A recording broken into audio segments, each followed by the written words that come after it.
You don't have to raise $65 million to be in a $130 million deal. You could do $1 million fund to fund.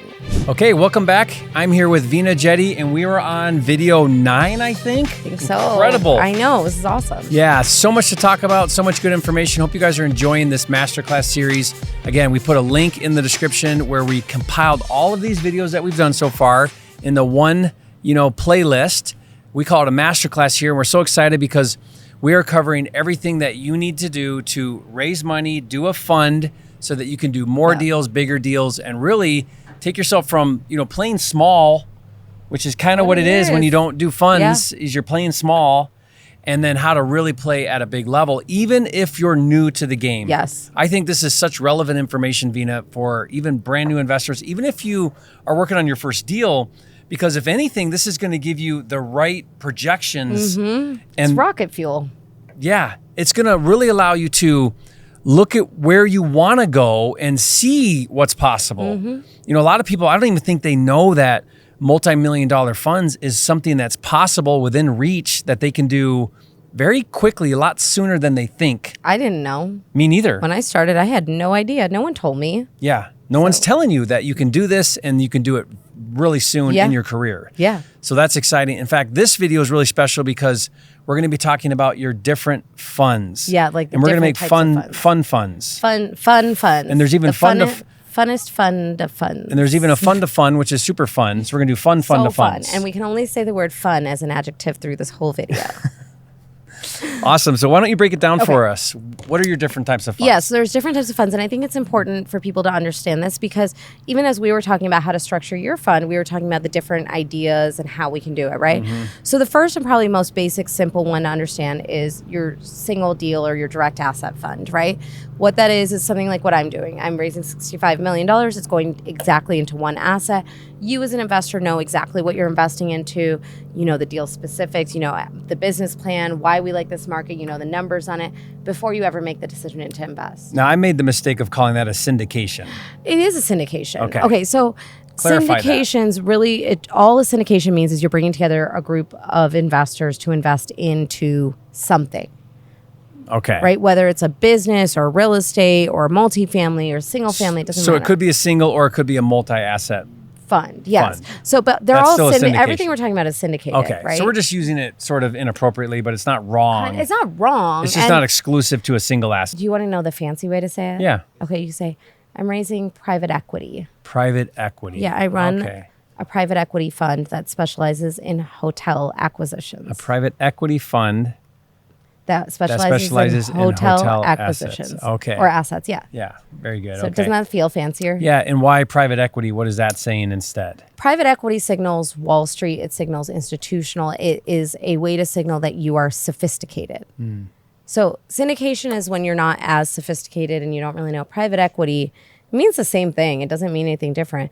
But it subtly signals that you are here instead of like here. But it doesn't have anything to do with whether or not they're getting equity or whether or not they're debt lending, or it doesn't really matter about that. Well, if you're raising the equity, it's private equity, right? Yeah. If you're raising debt, right, which is the first position note, it's not ownership in the asset, it's just a note against the asset, which you guys do in we do all the time. Wholesale and flipping world.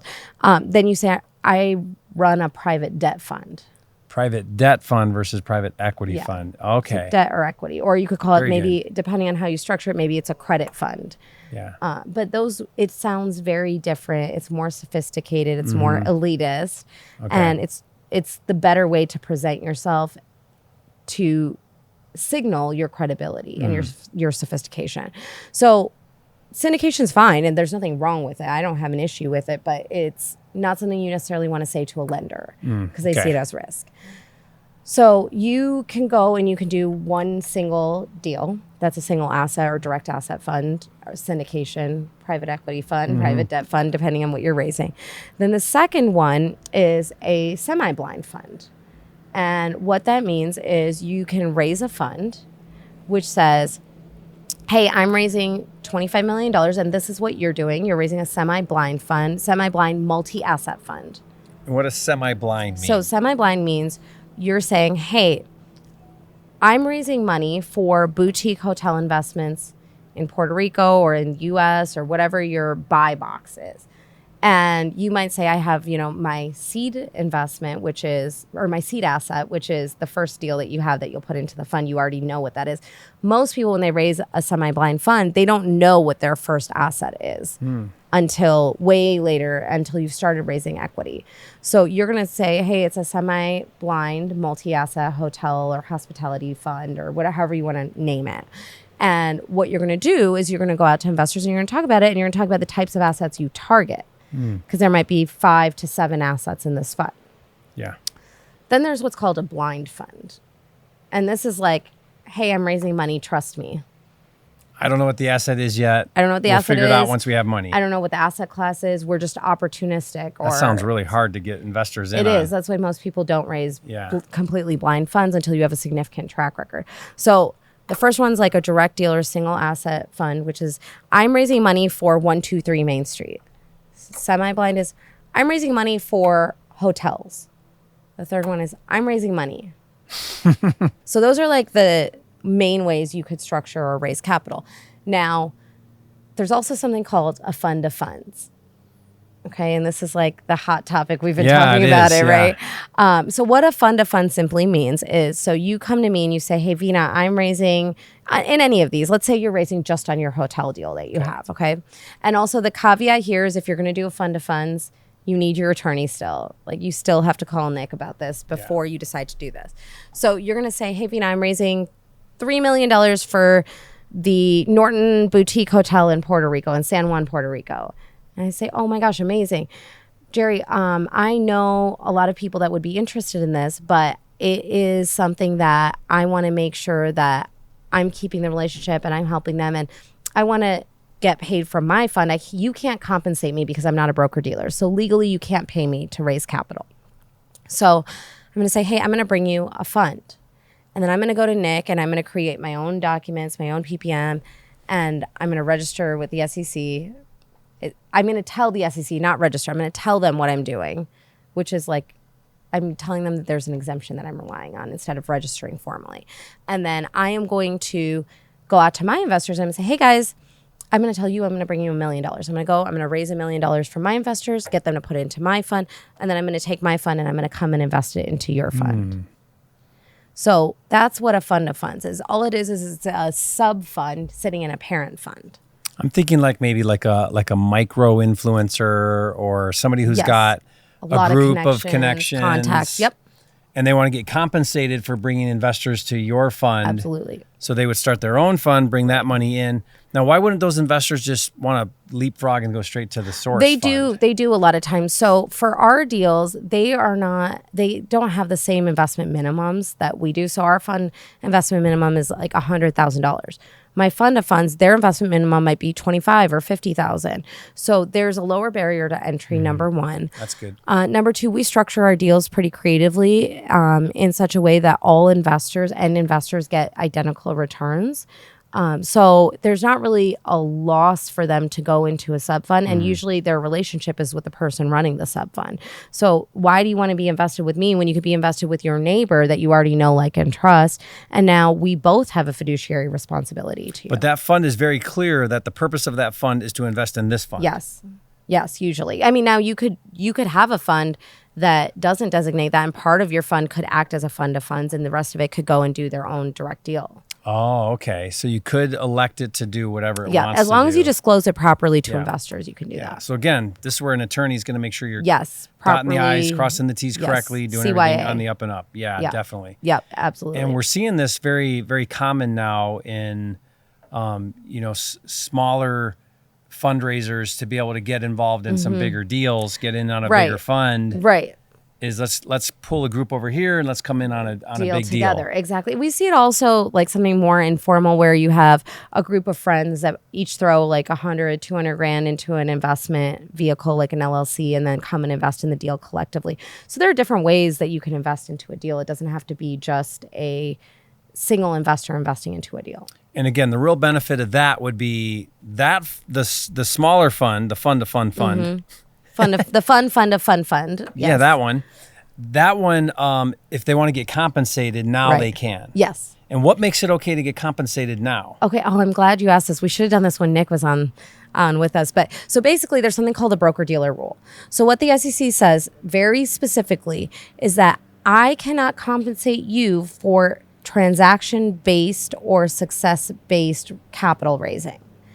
In other words, I cannot say, hey, Jerry, for every $1 million you bring me, I'm going to give you $50,000. Because if you don't bring the $1 million, I don't pay you. And if you bring $2 million, then I have to pay you $100,000. So it's based on the success of the transaction. And why don't they want that? What's the problem with that? They do allow it if you are a broker-dealer. Oh, So okay. you have to have a registered license to be able to do this. Most people are not. So if you're not Are a those hard to broker-dealer- get, by the way?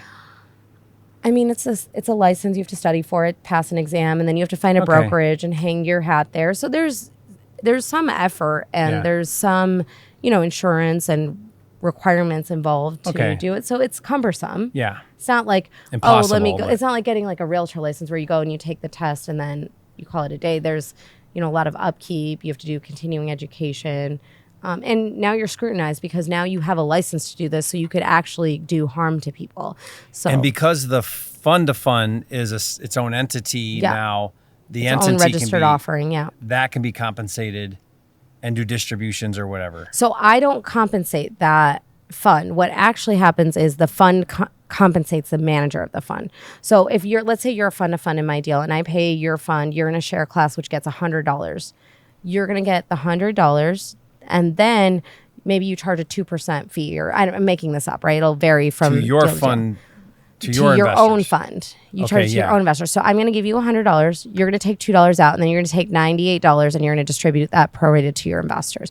So your fund is paying you. I'm not paying you. I'm paying the fund. Okay, that's the workaround, the legal Yeah. workaround. Yeah. Okay. Hope that makes sense, you guys. You see that?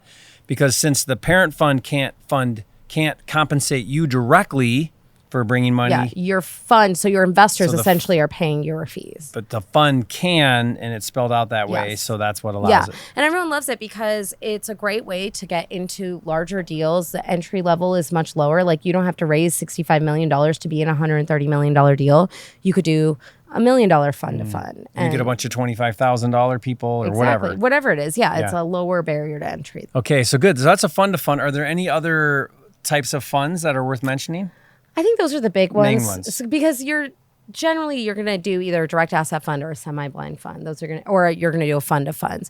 And then depending on what the parent fund is doing for their exemption, that'll dictate what you can do for your exemption as well. Good. And guys, we covered all of that in an earlier earlier video videos. I don't with remember Nick. what number, Yeah. but we broke down what those different things mean. Yes. Because remember, you have to have an exemption to be able to not have to register a Register. security. Yes. And we Right. talk about what is a security in earlier videos. So we covered too. that. Be sure to watch that. Yes. If you need a review, which you might, go back through these videos. Yeah.